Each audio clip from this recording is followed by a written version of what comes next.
Friends, ఒక్కసారి ఆలోచించండి. ఐపీఎల్లో అత్యంత జనప్రియ జట్టు ఆర్సీబీ. 200 పైగా రన్స్ చేసే బ్యాటింగ్ లైనప్ ఉన్న జట్టు ఒక్కసారిగా 155 రన్స్కి ఆలౌటైతే ఎలా ఉంటుంది? మరి ఆ ఓటమి తర్వాత డ్రెస్సింగ్ రూంలో విరాట్ కోహ్లీ ఆగ్రహం ఆకాశాన్ని తాకినప్పుడు అసలు ఏం జరిగింది?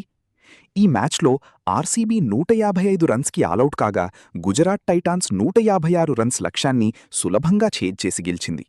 బయటికి సాధారణ ఓటమి అనిపించినా లోపల జరిగింది చాలా భిన్నం. మ్యాచ్ మొదట్లో ఆర్సీబీ బాగానే ఆడింది. విరాట్ కోహ్లీ రబాడాపై దాడి చేసి వేగమిచ్చారు. దేవదత్ పడిక్కల్ స్థిరంగా ఆడాడు. రజత్ పాటిదార్ సెట్టై జట్టుని ముందుకు తీసుకెళ్తున్నాడు. కానీ మిడిల్ ఓవర్లలో ఒక్కసారిగా వికెట్లు పడటం మొదలైంది. అసలు turning point Rajat Patidar wicket. Jason holder పట్టిన క్యాచ్పై చాలా సందేహాలొచ్చాయి. అంపైర్ అవుట్ ఇచ్చాడు. కోహ్లీ ఆ దృశ్యం చూసి చాలా ఆగ్రహంగా అంపైర్లతో వాదించారు. ఆ సమయంలో పాటిదార్ జట్టుకి కీలక బ్యాట్స్మెన్గా ఉన్నాడు. ఆ ఒక్క వికెట్ మ్యాచ్ దిశనే మార్చేసింది. ఆ తర్వాత రాషిద్ ఖాన్ లాంటి బౌలర్లు ఒత్తిడి పెంచడంతో వికెట్లు వరుసగా పడ్డాయి.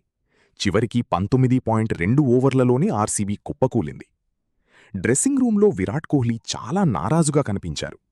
ఈ మ్యాచ్ మనం గెలవగలిగేది, కానీ కొన్ని నిర్ణయాలు ఆట దిశనే మార్చేశాయి అని స్పష్టంగా అన్నారు. పాటిదార్ వికెట్పై ఆయన ఆగ్రహం స్పష్టంగా కనిపించింది. కోహ్లీ జట్టుతో మాట్లాడుతూ, ఎన్ని కష్టాలొచ్చినా మనం వెనక్కి తగ్గేది లేదు. ఈ ఓటమి మనల్ని విరగగొట్టలేదు. ఇది కొత్త ప్రారంభం కావచ్చు అని దృఢంగా చెప్పారు. ఫ్రెండ్స్, మీకేమనిపిస్తుంది? ఆ క్యాచ్లో అన్యాయం జరిగిందా? విరాట్ చెప్పింది సరైనదేనా? కామెంట్లో తప్పకుండా చెప్పండి. లైక్ చేయండి, సబ్స్క్రైబ్ చేయండి. మళ్ళీ కలుద్దాం.